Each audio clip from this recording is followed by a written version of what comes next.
What's going on, guys? This is Ryan with the RK Outpost, and for the past several weeks, Alec Baldwin and his PR team have been incredibly aggressive trying to defend himself and deflect all of the blame for the shooting that occurred on the set of Rust, where Alec Baldwin shot and killed Halyna Hutchins and injured the director Joel Souza. And now we're starting to find out there's a big reason for that, because so many people on the set are blaming him specifically for what happened. First, we had Sergei Svetnoy come out and file a big lawsuit, the first lawsuit that we saw against so many people. Well, now today, yet another crew member is coming out, not only filing a lawsuit, but specifically saying things about Alec Baldwin that we have not heard yet before, and it could be crippling to the future of Alec Baldwin's career and to his bank account. Take a look at the headline. Alec Baldwin intentionally fired deadly shot on Rust film set, script supervisor claims in a suit.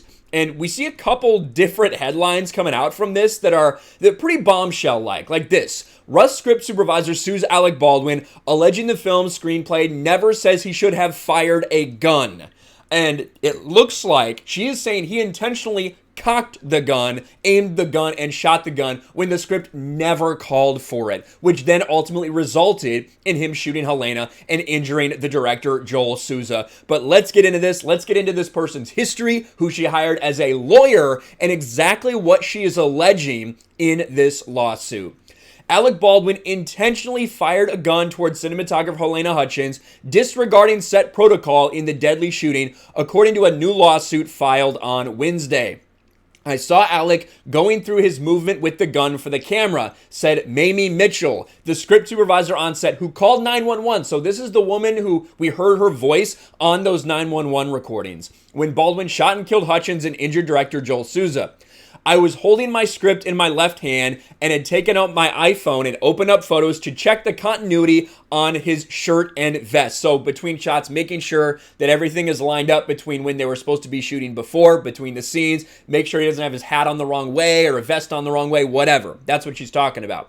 Then an explosion, deafeningly loud gunshot. I was stunned. I heard someone moaning and looked around. My director was falling backwards, holding his upper body. I turned around toward Alec and saw Halyna going down on the left of me.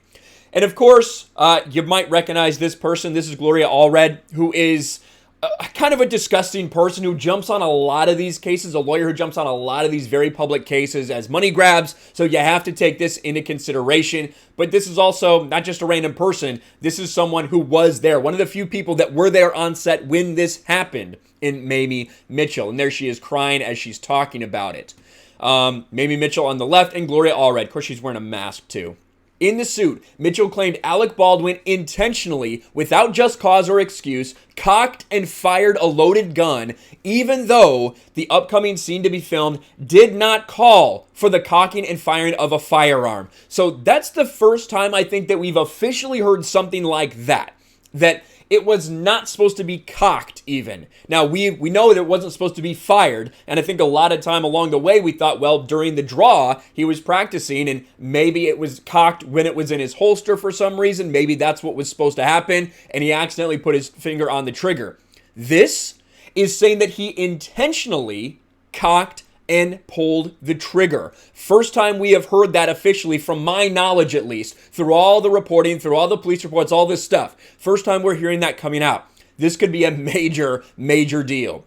She also said every safety protocol designed to ensure safety with the firearm on set was ignored, such as the presence of live ammunition on set, and actions that were taken that day were against all industry norms. It talks about Hannah Gutierrez-Reed, of course, the armor on the Rust set, 24 years old, more interested in her TikTok and her OnlyFans than she seemingly was in actual gun safety.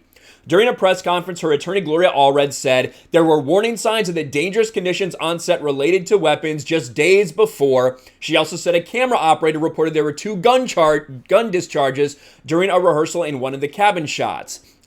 He also allegedly said this is super unsafe.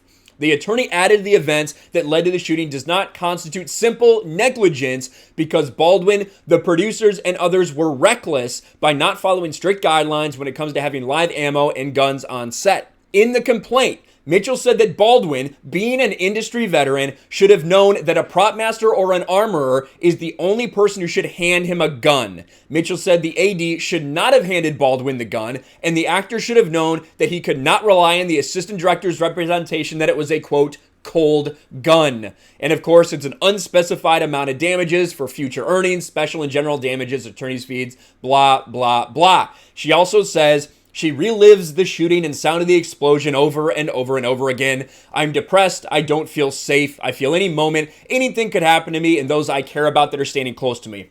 Now, when it comes to these things, I don't doubt that there are a lot of people that have these type of traumatic events, but this is also something that happens in all walks of life. People experience bad car accidents. People experience things like this often, and I feel like depending on what she's asking for, it could be a little bit ridiculous. Just being honest. It's one thing for the family of whoever sued to get, a reasonable amount of money in a settlement. I think it's another thing when bystanders, are claiming to have these effects. Right here is that last photo that was taken before this officially happened. You see Alec Baldwin standing in the middle there. But I also wanted to read specifically some of the excerpts from this and how the story was when she called 911 and what it is now. Because I don't know if I'd say it's changed, but she definitely put a lot of blame on the assistant director initially. Mitchell called 911 and blamed Halls, who yelled cold gun before handing it to Baldwin. This fucking AD that yelled at me at lunch about revisions, this mother effer, Mitchell said, appearing in a conversation with someone who was not on the call. He's supposed to check the guns. He's responsible for what happened. That's what she said moments after this occurred when she called 911. According to Mitchell's lawsuit, and here it is, this is the actual verbiage. The third camera shot would focus on defendant Baldwin's torso as he reached his hand down to his holster and removed the gun. There was nothing in the script about the gun being discharged by defendant Baldwin or by any other person. And then this excerpt as well from the lawsuit. Alec Baldwin should have assumed the gun in question was loaded unless and until it was demonstrated to him or checked by him that it was not loaded. He had no right to rely on some alleged statement made by the assistant director of the cold gun. Mr. Baldwin cannot hide behind the AD to attempt to excuse the fact that he did not check the gun himself. So, some pretty powerful language being used in this lawsuit. The allegation of him intentionally cocking and firing it. That's kind of a big deal. Again, the first time we have officially heard something like this might be a bombshell. This could explain one of the reasons why Alec Baldwin has been so aggressive in trying to shift all of the blame away.